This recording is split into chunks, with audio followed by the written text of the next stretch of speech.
roundtables and hearings on the state of the FAA's certification, safety processes, regulatory efforts, and airport grant programs, customer service, and the air traffic control systems.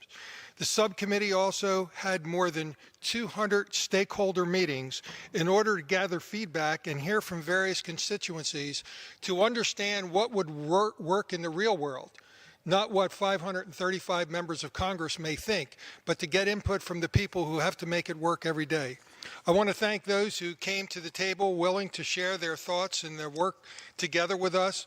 With the passage of H.R. 4, we will be taking an important step toward ensuring the FAA and our aviation industry does not suffer through another long series of extensions.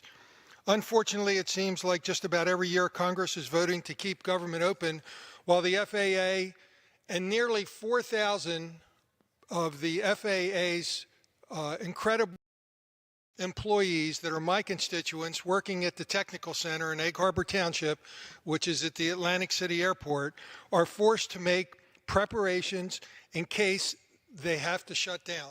Now, just so everybody understands, when we do an extension, we generally don't act on it until the last minute. These dedicated employees, these engineers in these laboratories that only exist at this tech center are forced to stop their work and prepare for a shutdown. It costs a tremendous amount of dollars each time we do this. Hopefully with the passage of this bill, we will be able to avoid that. H.R. 4 also provides the long-term authorization of the FAA, which will allow us to avoid these shutdowns and these threats of shutdowns. This means that the important safety projects will be able to move forward without inefficient starts and stops, and they come without any hesitation, as we've seen in the past. And most importantly, FAA employees included, again, the dedicated employees of my tech center. Now, just keep in mind, this is the premier facility in the nation for safety, security, research, and development. As I mentioned before, these laboratories don't exist anywhere else.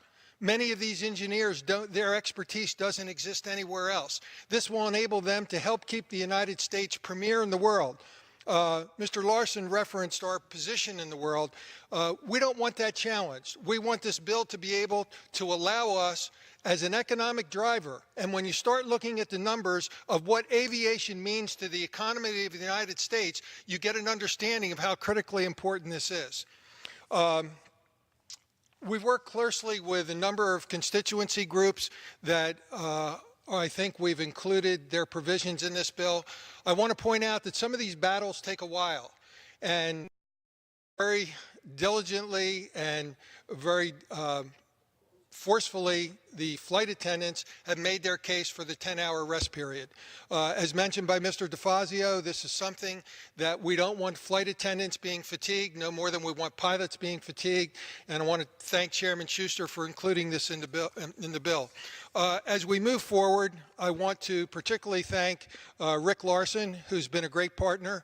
For those who may not be aware, Rick and I have been together first through Coast Guard Subcommittee and now through Aviation. I think the relationship that we have and what we've been able to do is a model that can and should be worked for the rest of Congress. It's one that I cherish and value, and Rick, I thank you very much. And I also want to thank Peter DeFazio for being a good partner, and thank Bill Schuster for helping me become aviation chair 6 years ago, putting his faith in me. I think we've had a great partnership. Bill has been a great leader in transportation. I value our relationship. I value our work together, and urge everyone to support this bill. I think it's going to move America forward, and I yield back the balance of my time.